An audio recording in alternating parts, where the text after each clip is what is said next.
Buyraklar tuzilishi va ularning funksiyasi. Demak, bugun siz bilan nefron tuzilishi va siydik hosil jarayoni bilan ko'rib chiqamiz. Xo'p, buyraklar birinchi, ikkinchi bel o'lqalari orasida joylashgan, shakli lovasimon shaklda bo'ladi. Xo'p, buyraklarimiz o'zi ikkita qavatdan tashkil topgan, po'stloq qavat va mag'iz qavatdan tashkil topgan. Buyrakning struktur birligi, ya'ni ish birligi bular nefronlar hisoblanadi. Nefronlar ikkala buyrakda ham 1 milliondan oshiq nefronlar uchraydi. Nefron kanalchalarida tashkil topgan Bauman kapsulasi, birlamchi kalosimon kanalchalar, genli halqasi, ikkilamchi kalosimon kanalchalar va yig'uvchi kanallardan tashkil topgan bo'ladi. Nefronlar demak tashkil topgan qismlari uning birlamchi va ikkilamchi kalosimon kanalchalar, shundan Bauman kapsulasi joylashgan bo'ladi po'stloq qavatda. Bu ko'rib turganlaringiz Malpighi tugunchasi hisoblanadi. Malpighi tugunchasida siydik hosil bo'lishning filtratsiya jarayoni kechadi. Bu yerda demak juda ham ko'p glamurlar, ya'ni kapillyarlar, glamur kapillyarlari bo'ladi. Buni farqi shundan iboratki, arteriya qon tomirlari ichkariga kirgandan keyin yana qaytib arteriya bo'lib chiqadi. Yagona shu a'zoda shunaqa holat kuzatiladi, ya'ni kapillyarga ajralgandan keyin yana qaytib arterial qon kapillyarga yig'iladi.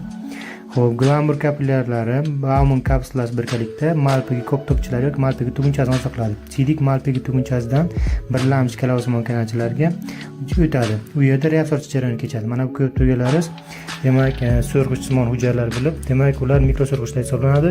Ular birlamchi siydikni qaytib qonga so'radi. Birlamchi siydik so'rilgandan keyin ikkilamchi siydik paydo bo'ladi. Ikkilamchi siydik so'rilish jarayoni genli halqasida ham davom etadi. Ko'tariluvchi o'tishuvchi demak shoxchalar orqali o'tib, ikkilamchi kalosimon kanalchalar orqali ikkilamchi siydik to'liq hosiladi. Bir kecha kunduzda 100 litrgacha demak birlamchi siydik paydo bo'lsa, shundan 8,5-9% qayta so'riladi.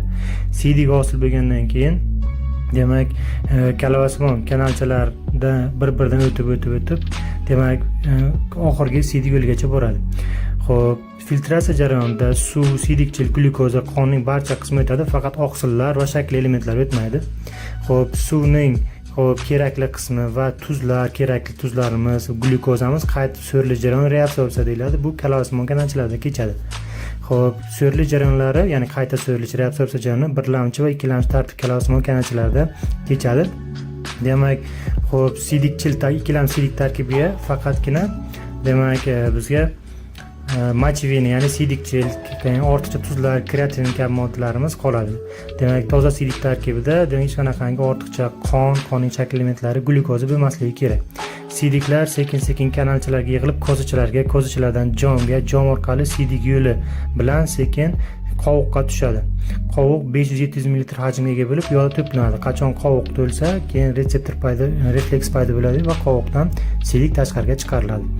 Demak, Ziyo Max o'quv markazi yana qolganlarini ko'rishingiz mumkin. E'tiboringiz uchun rahmat.